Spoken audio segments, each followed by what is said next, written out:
In this video, you're going to learn how to export your final video from Premiere Pro.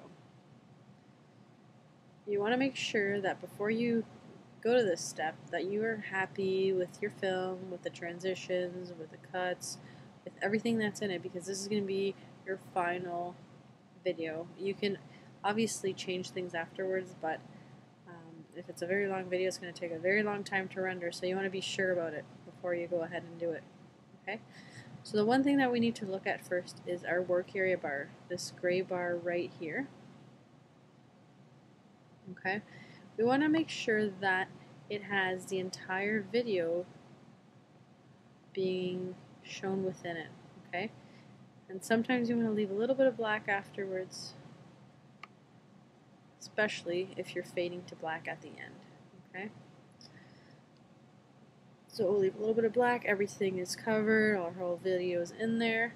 So what's next is we need to actually export it. So we're going to go to File and Export, and we're going to click on Media. Okay. In here there's a bunch of different settings. We'll go through them all. For format, QuickTime is good for if you're using a Mac. You can also, if you're using a PC, you may want to use AVI. Okay, so we're going to leave it at QuickTime.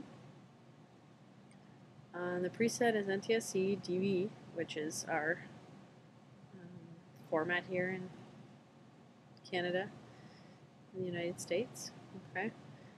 The output name is going to be called Take 2. If we want to change that, we'll click on it, and we can call it Final Film. Okay. Or you can call it whatever your film is called. It's completely up to you. And it's going to save it in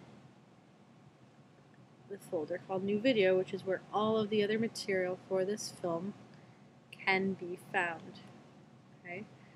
So it's important that you save it in a folder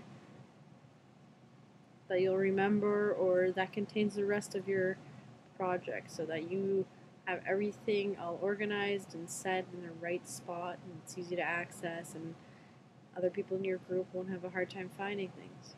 Okay? And it tells us what it's going to be saved as. Okay, .move, that's a QuickTime file, and we'll hit save, so we're happy with all those settings.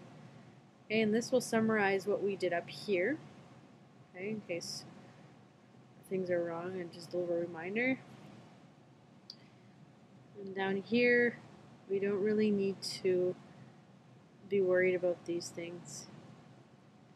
Okay, so what we're going to do now that we're ready to export it, we're going to go and hit the export button. Okay. For a video that is under, say, 10 minutes, it really shouldn't take more than 5 to 10 minutes for it to export. If it's taking longer, then chances are your settings are off, or you're rendering way too much of the video. So that's essentially how you export a video from Premiere Pro.